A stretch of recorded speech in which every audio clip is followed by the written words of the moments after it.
Eu queria que os irmãos abrissem a palavra no livro de Marcos, no capítulo 5, no versículo 22.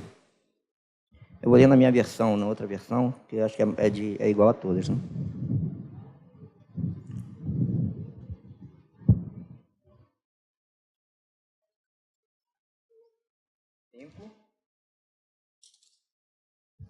Cinco, 22.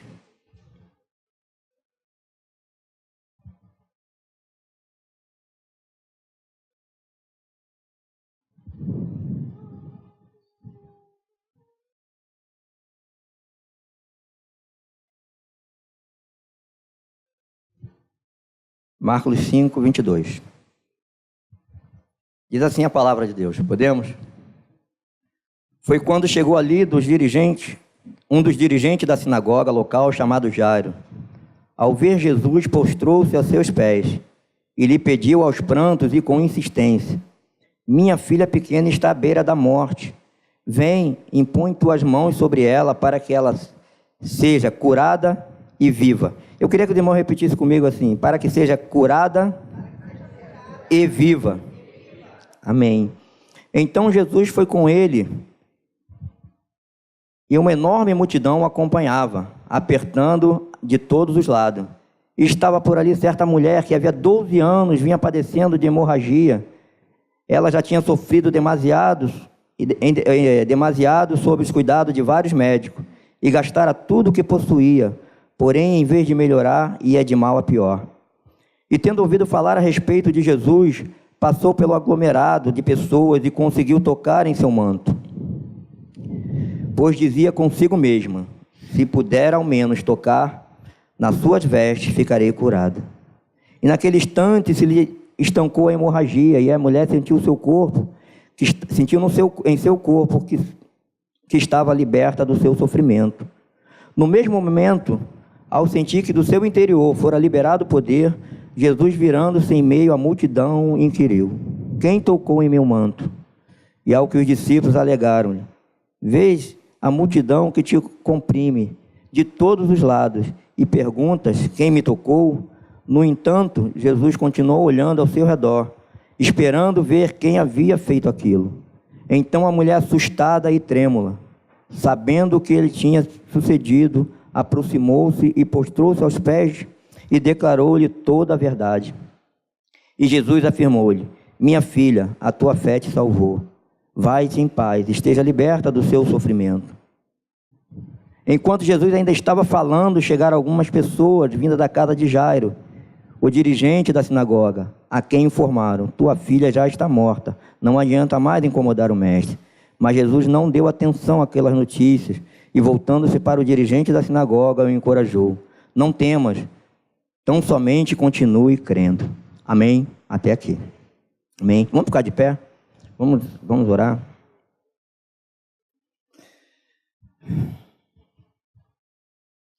Senhor, nós te louvamos, ó Deus, te damos graça, Senhor, por essa oportunidade de estar na tua casa, glorificando, exaltando o teu precioso nome, Senhor. Meu Deus, nesta hora, Pai, nós estamos diante da tua palavra, Senhor. A tua palavra que é viva e eficaz, Senhor, que penetra onde o homem não pode penetrar. Por isso eu te peço, Senhor, nesta manhã, Senhor, guarda a nossa mente, guarda o nosso coração. Senhor, nós nos submetemos à direção do teu Espírito Santo, Senhor. Não permita, Senhor, nenhuma interferência em nós que não seja do teu Espírito Santo, Senhor. Fala conosco nesta manhã, Senhor. Senhor, usa a minha vida, Senhor. Usa a minha boca, Senhor, para transmitir aquilo que está no teu coração, Senhor. É o que nós te pedimos, ó Deus, em nome de Jesus. Reconhecendo, ó Deus, que é a tua palavra que é fiel. É a tua palavra que cura, que salva e liberta. Não é a palavra de um homem, Senhor. Por isso nós estamos aqui, Senhor. Toma o teu lugar de glória, toma o teu lugar de honra na nossa vida, nesse culto, Senhor, porque é para ti, Senhor, somente a ti. Nós te agradecemos e te louvamos no nome santo e poderoso de Jesus. Amém. Amém. Aqui é uma passagem bastante conhecida, né?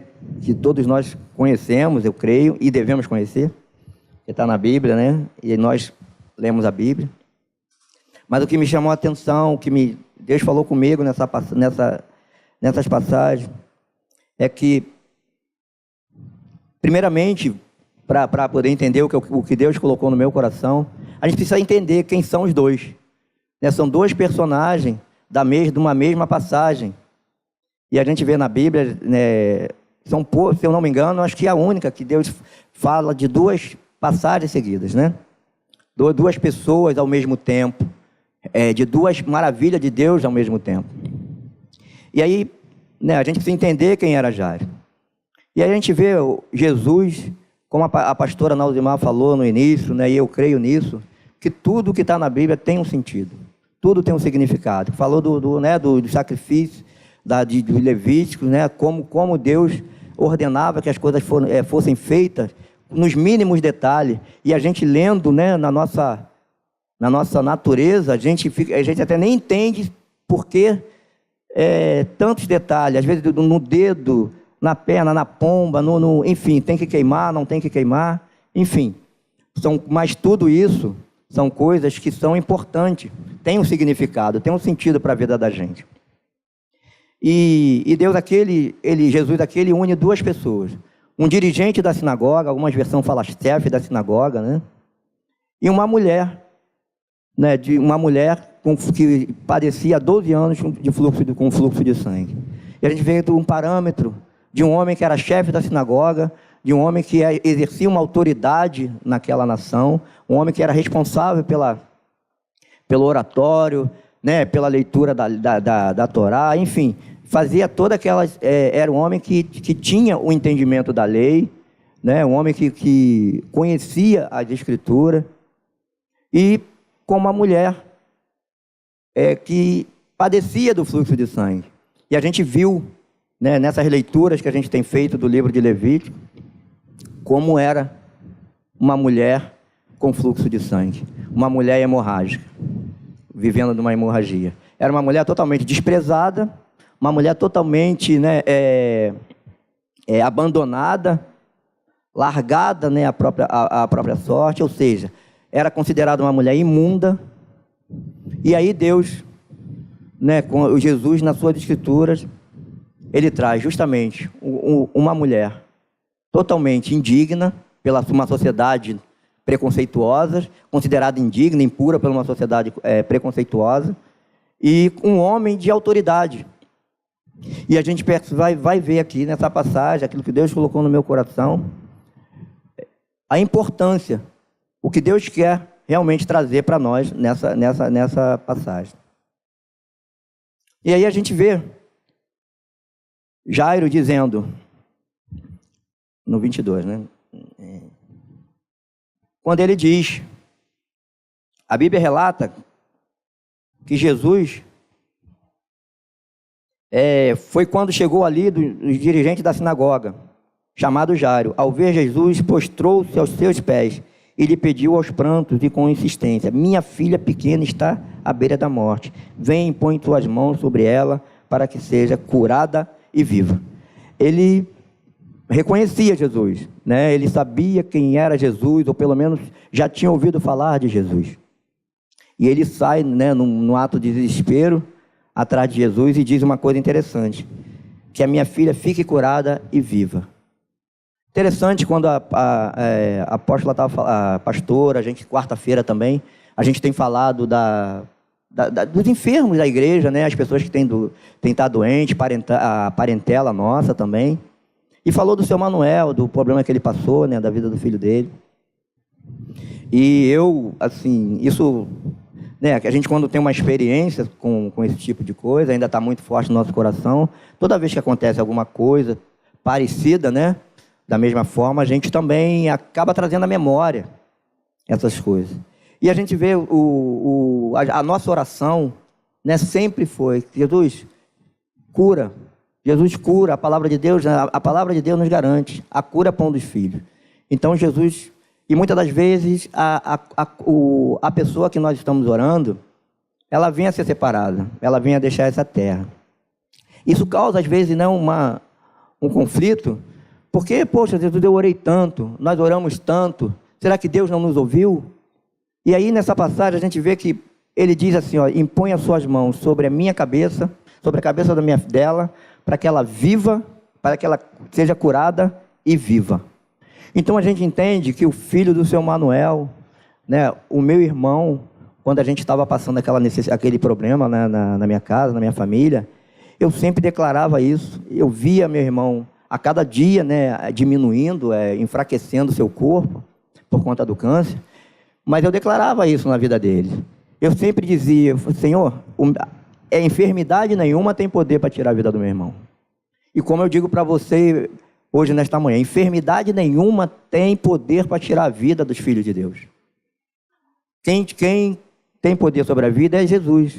Então, às vezes, fala, nós oramos, e até para a minha família, que não é todas, né, evangélica, a gente, quando vai declarar fé, vai falar da palavra de Deus, muitas vezes ele não entende. Se Deus cura, por que deixou meu irmão embora, né?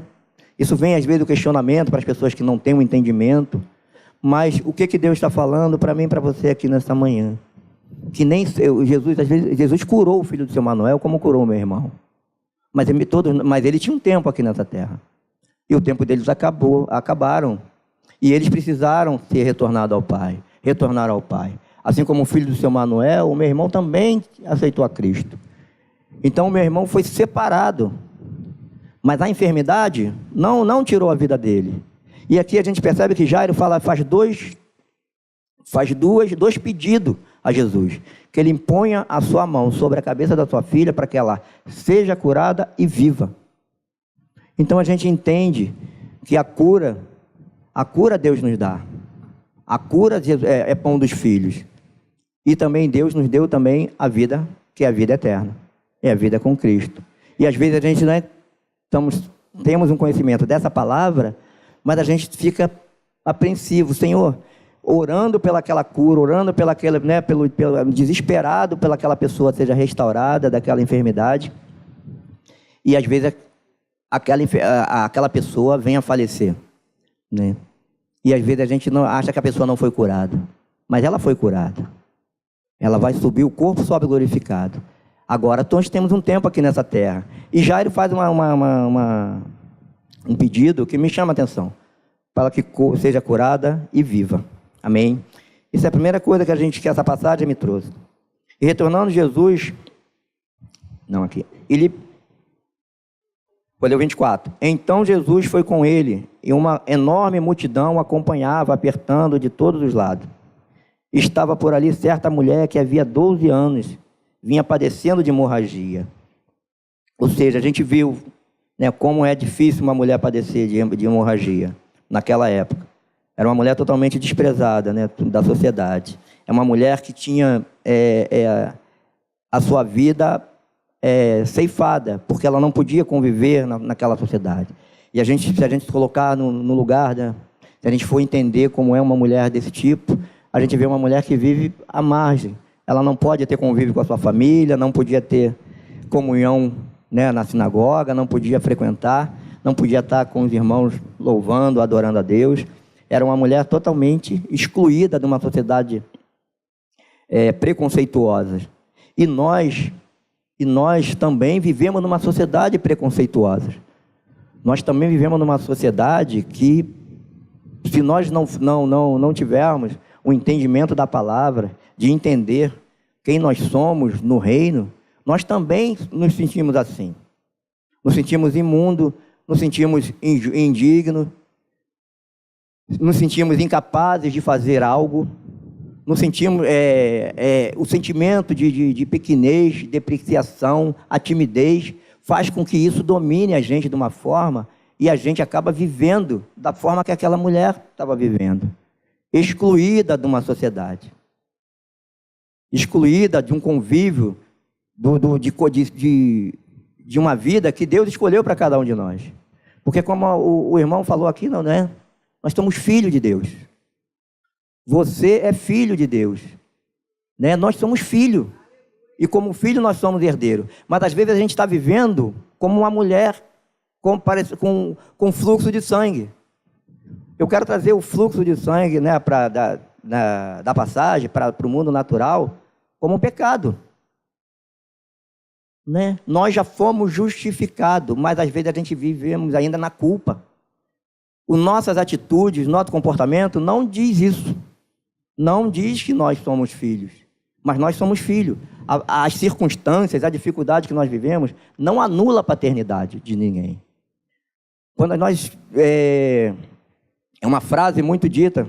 Lu, uma frase muito dita para nós, né, nas igrejas, que vem para Cristo que seus problemas acabaram. Né? Isso é um bordão aí que se fala a toda hora. Mas, na verdade, a gente sabe que não é isso. A verdade realmente não é essa. Pastora com problema de coluna, com problema de hernia de disco, a apóstola com os problemas dela, a irmã com Eusa, né? Como é que se diz? A Suzana, e outros, irmão Carlos, irmão Isaías, e a gente, né, pergunta, poxa, mas não são crentes? Não são crentes? Por que passa por isso? Porque nós passamos por isso mesmo. Os filhos de Deus passam por isso também. Passam por dificuldade financeira, passam por dificuldade, passa por problemas familiares, né? Passa por enfermidade. Mas aí eu estou falando, né? A palavra já diz, nós passamos. Mas existe uma promessa de que isso não vai ficar comigo nem contigo. Isso nós vamos passar por isso. Ah, mas hoje eu tô com esse problema, meu irmão Mauri ali, com o problema dele. Mas, Mauri, isso aí não é eterno na sua vida. Isso aí não é eterno. Entendeu? Quando você sair daqui dessa terra, se não for curado aqui nessa terra, quando você sair dessa terra, você vai sair curado. Porque a palavra de Deus é fiel. E nós somos filhos. E essa identidade, essa paternidade, a gente precisa assumir. Nós precisamos assumir a nossa identidade. E a gente vai perceber aqui que essa mulher, né, a Bíblia diz que ela padecia há 12 anos, né, como todos, né, já sabíamos. E ela já tinha sofrido demasiado sobre os cuidados de vários médicos e gastara tudo que possuía, porém, em vez de melhorar, ia de mal a pior. Ou seja, né, você vê, a vida dela não melhorava. Por mais que ela gastava, por mais, né, médico que ela procurava, ela não tinha melhora. E a única esperança, né, a única saída para a vida dela e para a nossa também é Jesus. E ela entendeu isso, que a Bíblia diz assim, ó, tendo ouvido falar a respeito de Jesus, passou pelo aglomerado de pessoas e conseguiu tocar o seu manto. Tendo ouvido falar de Jesus, né? Então ela ouviu falar de Jesus, certamente ela ouviu falar das maravilhas de Jesus. E aí essa mulher, num ato de desespero, num ato de uma entrega, ela faz, a Bíblia diz que ela passou por um aglomerado de pessoas e conseguiu tocar o seu manto. Ou seja, né, ela correu risco, porque a gente sabe que uma mulher no estado dela era uma mulher que podia ser apedrejada, né, podia ser espancada por tudo aquilo que ela estava vivendo, pelaquela sociedade preconceituosa. Mas aí ela enfrenta tudo isso e vai até Jesus e toca no seu manto. Mas antes ela dizia consigo mesma, se eu puder ao menos tocar em suas vestes, ficarei curada. E naquele instante lhe estancou a hemorragia, e a mulher sentiu seu corpo, que estava... Desculpa aqui. E naquele instante ela lhe estancou a hemorragia, e a mulher sentiu no seu corpo que estava liberta do seu sofrimento. Amém. A Bíblia diz, em algumas versões, que essa mulher chegou por trás de Jesus. Verdade? Ela chegou por trás de Jesus. Isso tem um significado para a vida da gente. Para tudo aquilo que Deus colocou no meu coração para a gente estar transmitindo à igreja. Aquela mulher, apesar do fluxo de sangue, né, da hemorragia, ela precisava ser curada. Mas a hemorragia, que a gente transferindo para o nosso dia de hoje, que é o pecado, isso o que acontece? Faz com que a gente não tenha a liberdade que nós temos em Jesus. Não tem a ousadia, não temos a ousadia de chegar diante do Pai. E aí chegamos como? Chegamos amedrontados, com medo, chegamos, parece que mendigamos alguma coisa, bênção de Deus, e chegamos por trás como essa mulher. Esse chegar por trás aqui, o que o Espírito me traz, é exatamente o medo. O sentimento de ser pequeno, o sentimento de culpa que o pecado nos traz, com medo de nos aproximar diante de Deus, com ousadia de chegar diante do nosso Senhor. E aquela mulher tocou, a Bíblia diz que aquela mulher tocou Jesus, veio por trás. E aí Jesus para, alguém percebe que saiu virtude dele, e alguma coisa, e chama a atenção de Jesus. E os seus discípulos não entendem. O que Deus está ensinando para mim e para você aqui? A cura daquela mulher era muito maior do que a hemorragia que ela tinha há 12 anos. A cura que ela precisava é muito maior do que aquela que a Bíblia está relatando, que os 12 anos, do que ela já tinha gasto toda a sua fortuna, todos os teus recursos para ser curada e não conseguia ser curada. E muitas das vezes, irmãos, isso é fato. Nós nos chegamos diante de Deus com medo. Para que tudo que nós cantamos aqui há uns minutos atrás seja uma realidade na nossa vida, seja uma atitude na nossa vida, não apenas nos nossos lábios, nós precisamos entender quem nós somos. Nós precisamos entender que nós somos filhos. E como os filhos, nós somos herdeiros. E nós temos toda a liberdade. O que a Bíblia diz? Nos achegamos com ousadia e confiança ao trono da graça, para nós recebermos, né, a misericórdia e a ajuda no tempo oportuno. Então, com ousadia e confiança. E às vezes nós não chegamos igual aquela mulher com fluxo de sangue. Nós chegamos perto de Jesus e nos afastamos. Porque Ele é santo. Sabemos disso. Como a irmã falou, nós não podemos chegar diante de Deus de qualquer maneira. Nós precisamos chegar diante de Deus com um coração sincero, uma consciência pura. Isso é verdade. Mas a gente precisa entender que nós somos filhos.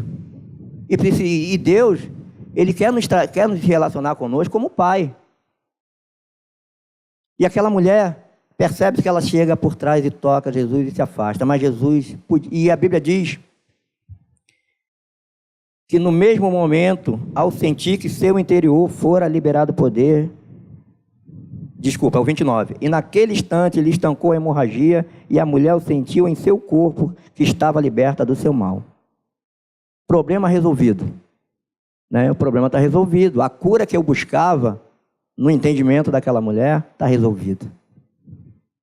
E trazendo para nós, no contexto como igreja, às vezes nós também somos curados, somos libertos, de algumas coisas, mas continuamos nos tratando não como filho, sabendo que é filho, mas vivendo como bastardo, como pessoas que não têm o entendimento, pessoas que têm medo de se relacionar com Deus. Uma das coisas que eu pedi para passar para frente, eu pergunto sempre o Ronaldo, porque o Ronaldo é professor, da aula, e quem aqui também teve essa oportunidade vai dizer. Quando a gente não quer ser notado, a gente senta onde? O aluno senta onde? Lá no fundo. O que é isso? É porque não quer se comprometer, não quer se envolver. Mas esse não quer se envolver não é desejo no coração, não. Porque todos que estão aqui, eu sei que existe isso. Mas é o medo, é a insegurança. Entende? É o sentimento de pequenez, o sentimento de depreciação, e achar que eu não posso. E isso é o que Deus está falando conosco aqui nesta manhã. Nós nos achegamos a Deus com confiança ao trono da graça, com ousadia e confiança, porque nós não temos um sacerdote que não se compadece com as nossas fraquezas. Antes foi aos céus e viveu tudo o que nós vivemos, tudo que você passou e eu passo, Jesus passou por nós, para nos dizer que Ele venceu a morte, Ele venceu o mundo, que Ele passou, eu e você podemos passar. Ah, mas Carlos, por que tanta gente enferma? Isso às vezes questiona mesmo, né? Por que tanta gente doente? Por que tanta miséria no mundo? Por que tanta coisa acontecendo nesse mundo? Nós sabemos que, né, que a queda, a apóstola Raquel falou aqui no domingo, que o pecado afetou, né, a natureza do homem, a criação de Deus. Isso é verdade. O pecado, ele afetou a natureza do homem. Nós fomos criados para quê? A imagem e semelhança de Deus. Sim? Foi o plano original de Deus, foi o quê? Imagem e semelhança dele. Mas o pecado nos tirou algumas coisas. E isso que eu queria tratar com o irmão aqui. Eu fiz uma anotaçãozinha, né, para eu poder não esquecer. Uma das coisas que o pecado nos tirou foi a separação, nos afastou de Deus. Né? O pecado não separou o homem de Deus. Uma das coisas que o pecado fez foi nos separar de Deus. E se nós já fomos justificados, mas às vezes a gente vive separado de Deus ainda. Vivemos ainda separado, com temor, mas não o temor do poder de Deus e da santidade de Deus. Mas esse temor é confundido com a vergonha, com uma timidez que não cabe aos filhos de Deus, que não pode caber mais a nós como filhos de Deus. E essa separação trouxe sérias consequências para nós. O homem foi totalmente afetado, a natureza do homem foi totalmente mudada. Outra coisa que o pecado tirou da gente, as consequências do pecado, é a culpa. Verdade? Esse sentimento. Não, mas eu não me sinto culpado, eu não me sinto indigno. Talvez você e eu, na nossa consciência, não nos sentimos, mas nas nossas atitudes, sim. Porque é exatamente a atitude que fala o que nós estamos sentindo. Fala o nível de fé que nós estamos tendo. São as atitudes. E às vezes nós chegamos diante de Deus sentindo culpado. O fato de nós sentarmos, não queremos envolvimento, não queremos comprometimento, chegamos a Deus de uma maneira tímida, ou como aquela mulher do fluxo de sangue que chegou por trás dele, é um sentimento de culpa. Já é na nossa natureza uma culpa que a gente não consegue identificar. Porque se nós formos justificados, a gente tem toda a liberdade diante de Deus. E às vezes a gente chega diante de Deus com medo. A Bíblia vai dizer aqui, em algumas versões, vai dizer medo. Mas aquela mulher vai chegar diante de Deus e a gente vai ver como é que ela chegou. Ela não chegou feliz, porque, né, e glorificando a Ele, né, com palavras, porque ela tinha sido curada. E uma das outras coisas é a escravidão. O pecado trouxe as consequências, nos tornou escravo, né, nos aprisionou ao pecado, a coisas que nos aprisionando, nos afastou e nos prendeu, né, não deixou a gente voltar para Deus. E muitas das vezes a gente vive assim ainda como escravo, escravizado, sentindo indigno, injusto diante de Deus. Mas o Senhor já nos libertou de todas as coisas, amém? Nós já fomos redimidos de toda maldição, de toda servidão, pelo poder do sangue de Jesus, amém?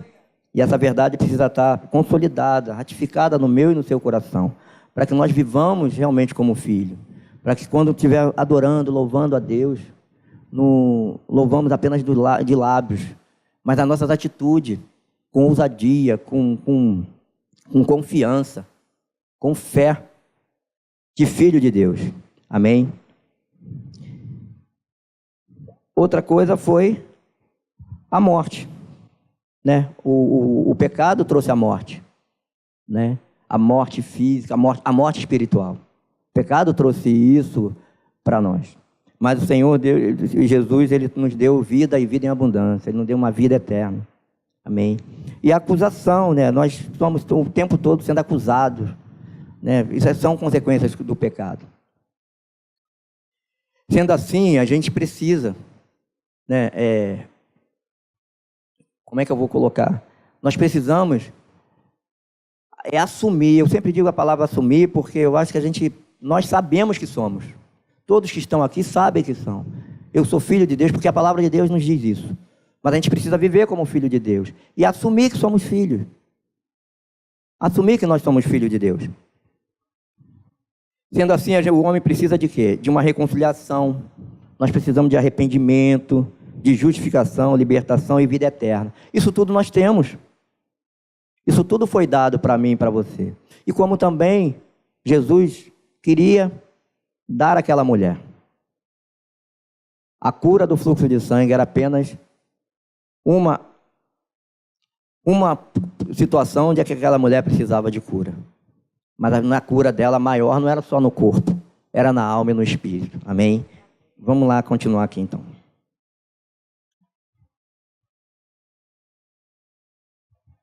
Bom, vou ler do 30. No mesmo momento, ao sentir que do seu interior fora liberado o poder, Jesus, virando-se em meio à multidão, inquiriu: quem tocou o meu manto? E os discípulos alegaram-lhe: vês a multidão que te oprime de todos os lados e pergunta: quem me tocou? No entanto, Jesus continuou olhando ao seu redor, esperando ver quem havia feito aquilo.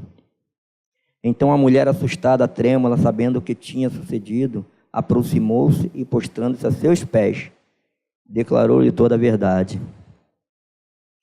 E Jesus lhe afirmou: minha filha, a tua fé te salvou. Vai-te em paz, esteja liberta do teu sofrimento. Amém? E qual era o sofrimento daquela mulher? Jesus, quando vai: minha filha, a tua fé te salvou. Vai e seja liberta do seu sofrimento. Alguma versão fala do seu mal. Algumas versões, se eu não me engano, a minha aqui fala isso. E a minha versão, eu quis pegar aquela versão porque parece que é uma versão que quase todos usam, né? A minha versão diz: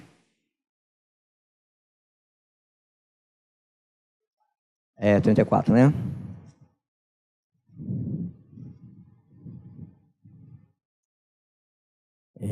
Aí diz assim, eu vou 33. Então a mulher, sabendo o que lhe tinha acontecido, aproximou-se e postrou-se aos seus pés, tremendo de medo, e contou-lhe toda a verdade. Então ele disse: filha, a tua fé a curou. Vá em paz e fique livre do teu sofrimento. Essa aqui também tem do sofrimento. Mas por que eu fiz questão de trazer isso aqui? Que aquela mulher chegou, algumas versões diz tremendo, com tremor e temor.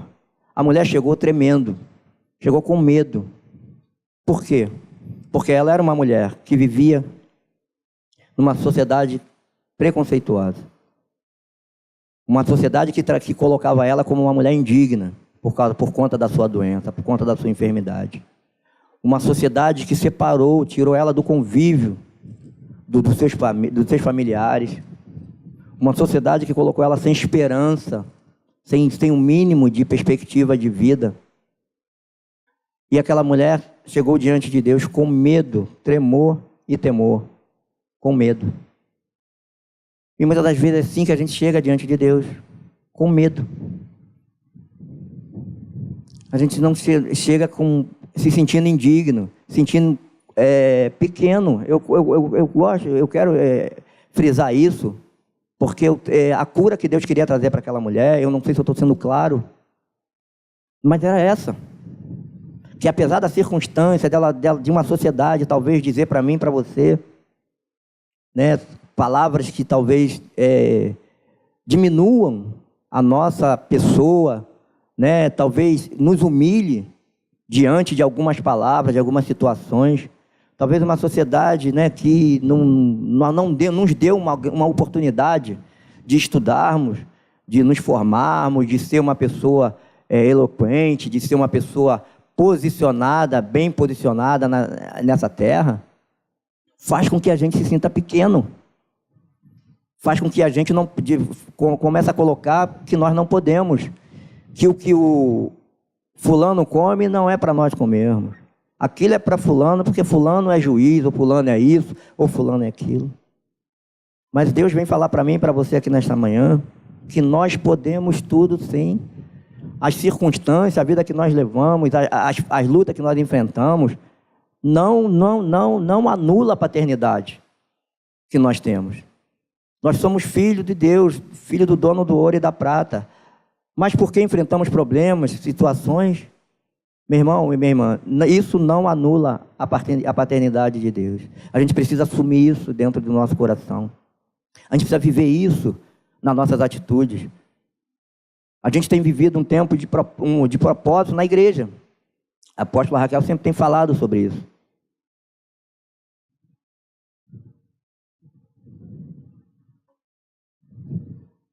Nós tivemos sábado na Tijuca, aquele sábado, e isso foi para a Ensejec. E qual era o foco? Alinhar o propósito da igreja. Por quê? Porque nós temos uma promessa que Jesus virá voltar. E Ele está voltando, nós cremos nisso. Mas nós precisamos nos preparar. Nós precisamos nos preparar. Quando Jesus voltar, Ele não pode nos encontrar como aquela mulher de fluxo de sangue. Como aquela mulher se sentindo como aquela mulher se sentia. Chegando diante dele, se relacionando com ele da mesma forma. Ele quer nos encontrar posicionado, encontrar uma fé salvadora no nosso coração. Amém? Ele quer nos encontrar com a certeza e com a confirmação de que nós somos filhos, de que Ele é nosso Pai, que nós estamos o esperando. E quando Ele vier, Ele não pode nos encontrar desse jeito. Porque quando Ele aparecer, nós precisamos chegar diante dEle com alegria pela frente, declarando, santo, santo, santo, glorificando o nome dEle. E muitas das vezes, o que tem acontecido é que nós chegamos diante de Deus em todas as circunstâncias, até mesmo quando a gente enfrenta um problema de saúde na família, uma enfermidade. Eu vi isso na minha casa, eu vivi isso, alguém da igreja acompanharam, a pastora, a apóstola, Leda, alguns irmãos aqui ficaram sabendo do que aconteceu. Então eu via gente chegando perto de mim, dizendo para mim, 1 grau 4, isso, difícil. Rapaz, eu cortava na hora. A Luciana é testemunha. Eu dizia, não, as pessoas vinham querendo, com tristeza, já entregando os pontos. Eu dizia, não, eu não aceito isso não. Isso aí, Deus é maior do que tudo isso. Eu cortava, dizia, Deus é maior do que tudo isso. Essa enfermidade não tem poder na vida do meu irmão. Mesmo a cada dia eu vendo eles enfraquecendo, que é uma doença cruel realmente. A gente não vê melhoras, como aquela mulher gastou tudo e não viu melhoras. Mas eu declarava isso. Eu declarava. Porque eu entendo, graças a Deus, que o Espírito tem trabalhado no meu coração e consolidado isso a cada dia.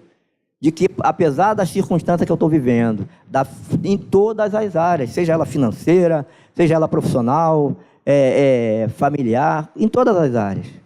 Em todas as situações. Deus tem falado ao meu coração, circunstância não define a minha paternidade.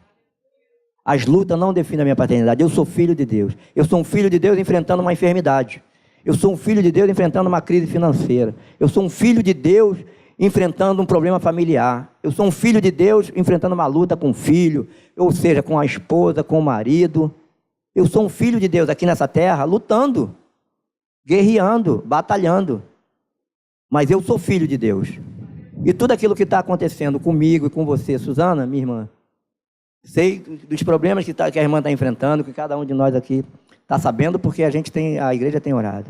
Mas eu quero dizer para você, isso não define a sua paternidade. Você é filha, você é filha. Levanta, porque isso aí não é eterno na sua vida, como não é eterno na vida de ninguém. A paternidade, isso não define a nossa paternidade. E para que nós vivamos aqui dentro, nessa terra, como filho de Deus, a gente precisa entender isso. Mas aí fala de Carla, eu entendo isso. Então a gente precisa viver isso. Ficar com medo de sentar atrás, ficar com medo de se envolver com o culto. Isso é uma demonstração de que a gente tem vergonha, tem culpa, com medo de aparecer aqui na frente. Eu falo isso para vocês porque é experiência, eu vivi isso. Eu tinha medo, ainda tenho, tá? Eu tinha medo, ainda tem tremor. Porque o dia que a gente vem aqui na frente, pelo menos, eu creio que acontece com todos, eu saio de casa, é o momento da gente estar saindo de casa, já me dá vontade de ir ao banheiro, você fica naquela agitação, porque a gente sabe que é uma responsabilidade muito grande, né? Que nós não temos condição nenhuma, que nós somos pequenos demais diante do nosso Pai para estar fazendo essa palavra poderosa, mas que eu entendo que o poder não vem de mim, a unção não vem de mim, a palavra não é minha, eu tenho que apenas dizer, Senhor, eis-me aqui, e eu estou aqui. E já entro nervoso e saio nervoso, mas eu estou aqui, porque eu sei que meu Deus, que é Deus. Eu sou filho de Deus, e se eu sou filho, se Ele me escolheu, eu tenho que cumprir aquilo que Ele falou. Eu não posso deixar as circunstâncias fazerem com que eu não faça aquilo que Deus gostaria que eu fizesse. Amém? A gente vê, né, quando a gente não tem essa identidade, a gente não tem essa confirmação no nosso coração, a gente vê com a vida de Pedro. Você vê como Pedro, a trajetória de Pedro. Pedro, né, uma hora estava lá em cima, uma hora está lá embaixo.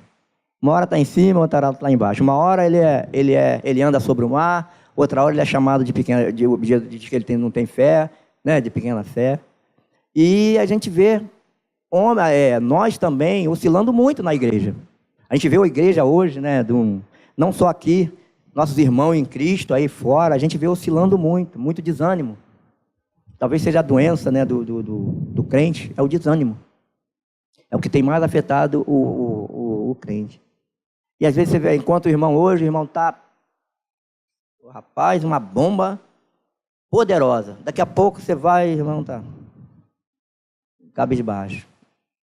Em dúvida com o que Deus quer para ele, em dúvida com a igreja que ele está congregando, em dúvida com os projetos, né, que Deus tem colocado na vida dele como igreja. E aí a gente lembra do Salmo 42, né? O que acontece no Salmo 42? Aquele conflito. Existia um conflito daqueles homens, né, do salmista. Uma hora ele diz que assim como a costa anseia por água, assim anseia a minha alma, né? Ele fala isso no Salmo 42. Vamos lá rapidinho. Tem tempo ainda? Tem, né? Vamos lá no Salmo 42.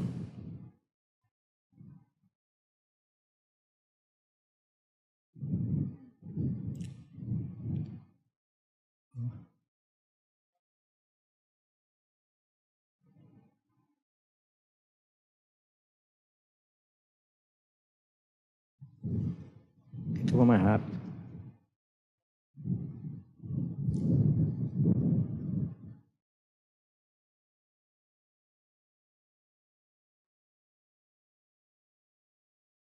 Como a costa suspira pelas águas correntes, assim por ti, ó Deus, anseia a minha alma. A minha alma tem sede de Deus, do Deus vivo. Quando poderei entrar para apresentar-me a Deus? Minhas lágrimas têm sido meu alimento de dia e noite, porquanto me questionam o tempo todo onde está o seu Deus. Você vê, né, os primeiros 2 versículos, ele vai cheio de força, cheio de gás, né, cheio de fé. E depois no terceiro, já diz, as minhas lágrimas têm sido meu alimento de dia e de noite, porquanto me questionam o tempo todo onde está o seu Deus. E assim, às vezes a gente está tão... A gente sabe que temos fé em Deus. Temos a palavra de Deus e às vezes nós estamos lá em cima. E às vezes a gente está passando por circunstâncias e a gente está perguntando. Aonde, né? Que as pessoas perguntam. Por que o crente passa por isso? Aonde está o Deus dele? Né? Aonde está o nosso Deus? Aí ele diz assim, ó, recordo-me das ocasiões e dentro de mim se me derrama a alma em profundo pranto de como caminhava eu junto à multidão, conduzindo em procissão rumo à casa de Deus, com canto de júbilo e louvor entre a multidão que festejava. Então ele se recorda de como ele era, fervoroso. Ele recorda aqui do primeiro amor. Então nós precisamos recordar disso, recordar dos dias que nós começamos, do início da nossa conversão, da alegria, do amor, da vontade de estar na casa de Deus e de trazer alguém na casa de Deus. Eu me recordo que toda a pregação, né, que a gente ouvia, né, quando a gente chega, a gente vê, se maravilha com a palavra de Deus, e a gente tem um desejo tão grande, né? Poxa, queria tanto que o meu irmão estivesse aqui ouvindo, queria tanto que o meu amigo fulano de tal estivesse aqui ouvindo, queria tanto que outros e outros estivessem ouvindo, e a gente sente esse desejo de expandir a palavra de Deus, né? E com o passar do tempo, parece que a gente perde. Isso vai, né? As coisas vão entrando na vida da gente, a gente acaba perdendo isso. E ele aqui se fala sobre isso. E por que estás assim tão abatido, ó minha alma? Por que se angustia dentro de mim? Deposita toda a tua esperança em Deus, pois ainda o louvarei por seu livramento. Ele é o meu Salvador. Então você vê que há um conflito dentro do coração do salmista. Ele tem um entendimento, ele tem o reconhecimento de quem é o Deus e de quem o Deus é na vida dele. Mas ele continua ainda inseguro, ele continua ainda oscilando. E ele pergunta, por que tanto sofrer? Por que está abatida? Por que eu estou triste? Por que eu estou desanimado? E às vezes a gente se pergunta isso também, né? Às vezes a gente fala assim, por que tanto desânimo assim? Por que a gente fica desanimado? Por que vem essa depreciação da gente sentir, às vezes está lá em cima, às vezes a gente quer se esconder da palavra de Deus, a gente quer se esconder de Deus, quer se esconder até dos irmãos da igreja. Muitas das vezes, irmão, a gente não vem à igreja, pelo menos, e eu creio que acontece com outros, porque a gente está se sentindo tão amargurado, às vezes está tão ferido, está se sentindo tão com a alma abatida, que a gente às vezes não vem à igreja, sabe por quê? Porque se pudesse vir e sentar e ninguém falar com a gente, e sair sem ninguém falar com a gente, nós viríamos sem problema nenhum. Mas a gente não vem por quê? Porque a gente vai escutar, de repente vai ver o irmão falar com a gente, perguntar o que está acontecendo, ou de repente, às vezes quando você está, né, nesse momento, aí o apóstolo, a pastora, fulano, Lohan, Ronaldo, Adriano, vem aqui, faz uma oração, faz isso, faz aquilo, te envolve no culto. Por isso que nós não vemos. Porque a nossa alma tem um desânimo, está abatida. E isso, Deus fala comigo, né, através desse salmo. Já tem um momento que eu passei, me afastei um pouquinho, né? Tirei um descansozinho. Mas, e Deus ministrou muito no meu coração esse salmo. Por que eu estava, né, essa oscilação, né, essa vontade de fazer, de querer, e daqui a pouco vem as circunstâncias vêm e a gente desanima. Então a gente vê aqui que existe um conflito dentro do coração do salmista. E aí vamos pular aqui, ó. Vamos lá para o versículo 9 aqui. Declara a Deus a minha rocha, por que te esqueceste de mim? Por que razão caminhar em pranto por causa da opressão do inimigo? Por que razão? Né? O salmista está se perguntando. E dizendo, por que Deus se esqueceu de mim? Deus se esquece de alguém? Deus não se esquece de ninguém. Deus não se esquece de ninguém. Mas às vezes a gente passa tanta dificuldade, né? Ou melhor, para nós a dificuldade é tão grande, né? Para nós, que às vezes é uma coisa tão pequena, mas a gente não consegue se concentrar. Quando a gente se concentra demais na situação, ela se torna maior do que ela é na vida da gente. E aí a gente se sente assim, né? Por que razão, né, essa opressão? Por que Deus... Tem um certo momento que a gente acha que Deus esqueceu da gente, né? Parece que está só nós e Deus, é só nós, e a gente não vê Deus, e a gente parece que Deus se afastou dali da gente. Mas na verdade, Deus não se esquece de nós. Deus, Ele está sempre conosco. Como uma espada que perfura o meu corpo e atinge os ossos, e a aflição produzida pela zombaria dos meus adversários, questionando-me, sem parar, onde está o seu Deus? Porque o mundo diz isso, né? Muitas das vezes o mundo fala assim, pô, cadê Deus nisso? Não faz a pergunta para a gente? Onde é que está Deus nisso, pastora? Porque me explica por que Deus permite tanta coisa? Onde está Deus nesse momento, no momento que aquela menina foi assassinada? Naquela bala perdida pegou aquele gari, né? Naquele momento daquele acidente de automóvel. Às vezes vem essas perguntas, né? E as pessoas perguntam para nós. Às vezes perguntam, pô, se Deus tem um controle, é soberano, por que isso? Né? E isso às vezes, se isso acontece, não deve acontecer. Isso às vezes faz com que a gente duvide também. Por isso a gente tem que estar consolidado, ratificada essa verdade no nosso coração, que nós somos filhos de Deus, que a palavra de Deus é fiel, que ela vai cumprir aquilo que ela diz, que ela vai fazer, para que quando vier essas situações, a gente, em vez de duvidar ou se calar, a gente declara a palavra de Deus por cima daquela palavra de derrota. Amém? E era assim que eu fazia com meu irmão. E não queria ouvir, não. Chegava às vezes parente, chegava lá em casa, aí se rendia a mim. Não, mas está certo, a fé. E porque eu não deixava aquilo entrar no meu coração. Sabia que a situação era difícil. Sabia que existia um risco de morte ali. Mas eu não desisti. E não desisti até o último momento. Como a pastora falou que aconteceu na vida do pastor, do filho do seu Manuel, Deus me deu essa experiência com meu irmão, eu contei para alguns aqui.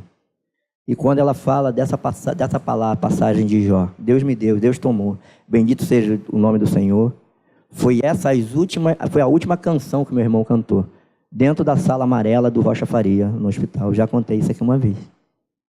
Entende? Deus me deu, Deus tomou. Bendito seja o nome do Senhor. Eu vi meu irmão enfraquecido, sem força, né? Mas ele louvando a Deus.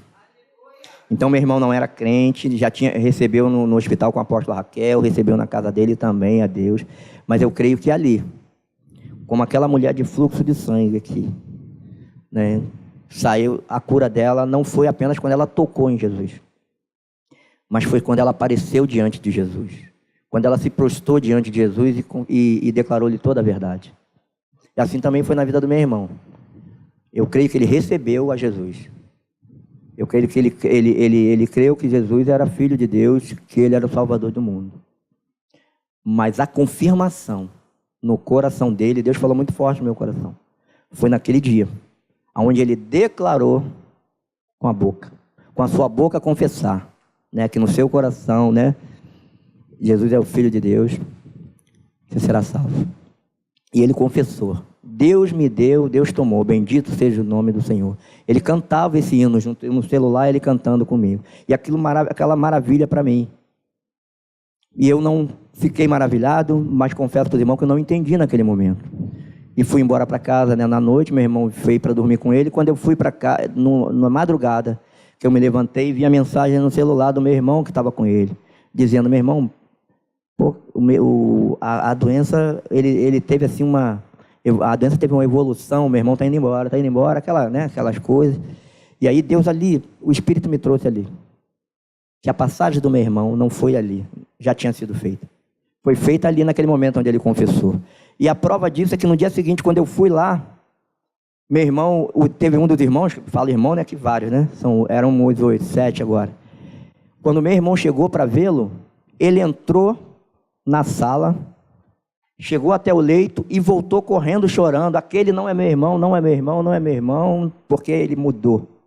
O semblante dele mudou assim de uma forma que ele não tinha mais a mesma forma como nós conhecemos. Então Deus ali confirmou no meu coração.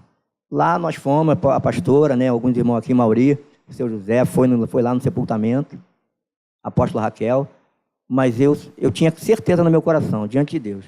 Estou falando isso com dói, né? A gente sabe que a separação é difícil, mas eu tinha certeza que eu queria, aquilo ali era apenas um ritual, porque o meu irmão, quando subiu naquele momento na sala amarela do Rocha Faria. Amém? Então, trazendo para cá. Amém, glória a Deus. Então, a gente precisamos entender isso. Precisamos chegar diante de Deus com essa ousadia, com essa força. Porque a gente vê os altos e baixos, o próprio salmista relata sobre isso. Pedro, quando andou, Jesus chegou diante daquele barco, daquela tempestade, daquelas ondas, o que os discípulos disseram? É um fantasma, né? Ficaram assustados com Jesus. Se assustaram quando viram Jesus. E Pedro diz para ele: Senhor, se é tu mesmo, manda-me ter contigo. Por que a Bíblia diz que Pedro foi andando pelas águas? Então a gente percebe o quê? Que enquanto Pedro olhava para Jesus, Pedro andava sobre o mar. Mas quando ele olhou para a tempestade, olhou para os ventos, Pedro afundou. Pedro afundou. O que isso quer dizer para mim e para você? Por que eu estou trazendo isso? O Espírito está trazendo isso para mim e para você. Porque a nossa confirmação, isso fala, quando Pedro olha, ele vê Jesus como o Senhor e Salvador da vida dele. Ele crê na palavra de Deus. Mas quando ele olha para a circunstância, ele tem o quê? Medo. A Bíblia diz que ele tem medo, ele fica assustado. E a apóstola Raquel, domingo, falou muito sobre medo. Sim ou não? Ela falou sobre o medo. Né? A questão do medo. E às vezes nós temos medo ainda. Medo. A gente tem que ter medo, sim, porque o medo, né, protege a gente de muita coisa. Mas o medo de se lançar diante de Deus, de se assumir quem nós somos como filho de Deus, esse medo não é de Deus. Esse medo é do diabo. Esse medo é justamente o que a palavra de Deus fala, que o príncipe desse século cega o nosso entendimento para que não resplandeça a luz do Evangelho, a glória de Deus. E aquela mulher, para a gente estar terminando, vamos voltar lá no Marcos 5. Não quero fechar lá.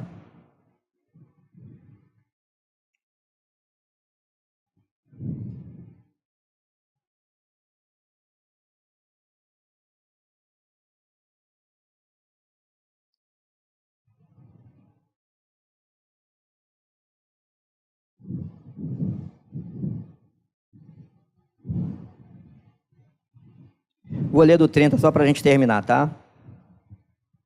Vamos ficar de pé, vamos ler essa leitura, esse pedacinho aqui, que eu quero só enfatizar. No mesmo momento, ao sentir-se do seu interior, fora liberado o poder. Jesus, virando-se em meio à multidão, inquiriu: quem tocou em meu manto? E os seus discípulos alegaram-lhe: vês a multidão que te oprime de todos os lados e perguntas: quem me tocou? No entanto, Jesus continuou olhando ao seu redor, esperando que quem havia feito aquilo. Então a mulher, assustada e trêmula, sabendo o que lhe tinha sucedido, aproximou-se, postrando a seus pés, declarou-lhe toda a verdade. E Jesus lhe afirmou-lhe: minha filha, a tua fé te salvou. Vai-te em paz, esteja liberta do teu sofrimento. Enquanto Jesus ainda andava falando, chegaram algumas pessoas vindas da casa de Jairo, o dirigente da sinagoga, a quem informaram: a tua filha já está morta. Não adianta mais incomodar o mestre. Mas Jesus não deu atenção àquelas notícias. E voltando-se para o dirigente da sinagoga, encorajou: não temas, tão somente continue crendo. Amém. Então Jesus, o que Jesus tem ensinado para nós aqui nesta manhã? Aquela mulher, ela foi liberta, ela foi curada totalmente do que ela precisava ser curada. Mas ela não foi curada quando ela tocou o manto de Jesus. Ela foi curada apenas da enfermidade dela. Mas a Bíblia diz que ela foi curada do seu mal. A Bíblia diz: a tua fé te salvou. A tua fé te salvou. Vá em paz e ser curada do teu mal, do teu sofrimento. Eu não sei, meu irmão, o que está trazendo sofrimento para a minha vida, para a tua vida, para a minha vida, né? Nós sabemos, cada um de nós sabe o que nós estamos passando. Eu não sei qual é o mal que está sobre a tua casa, sobre a sua vida, mas eu quero dizer para você aqui nesta manhã, que a cura dos filhos é por completo. Que nesta manhã nós já chegamos diante de Deus, como filho de Deus, como filho, não nos sentindo indigno, não nos sentindo culpado, separado. Nós já fomos reconciliados. Nós fomos aproximados pelo sangue de Jesus. Hoje eu e você temos acesso direto ao Pai.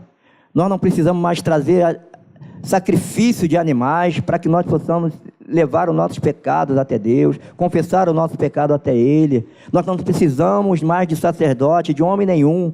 O nosso sacerdote supremo é Jesus Cristo de Nazaré.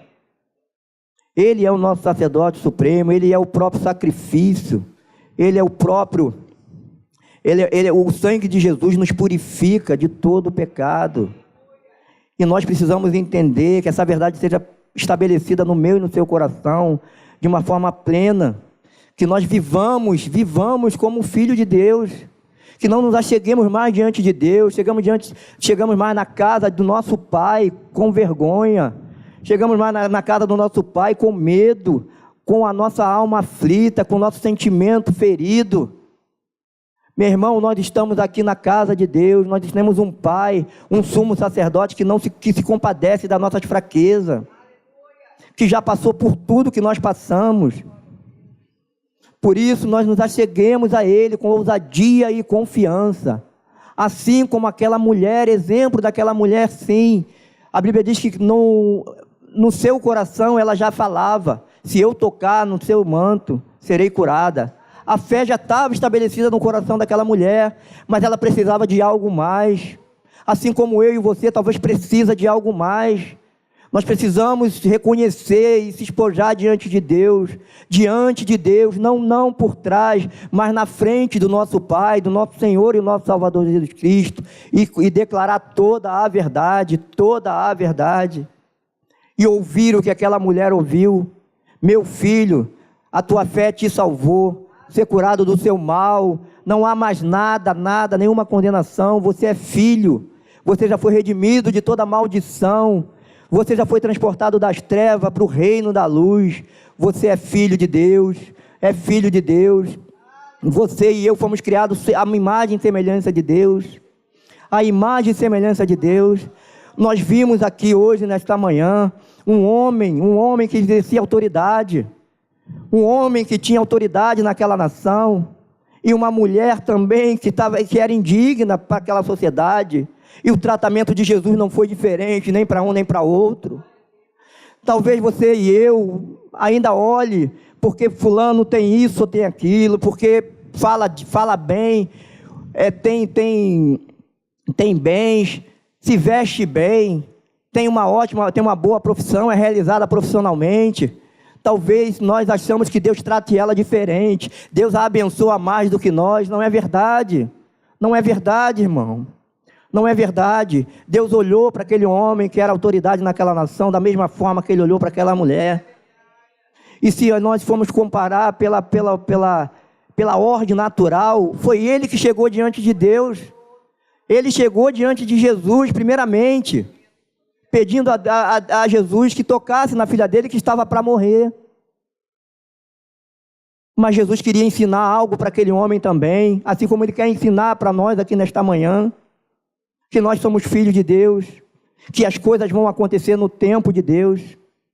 Jesus parou para ouvir aquela mulher, Jesus parou, Ele interrompeu uma caminhada, um pedido de uma autoridade, para olhar para uma mulher indigna.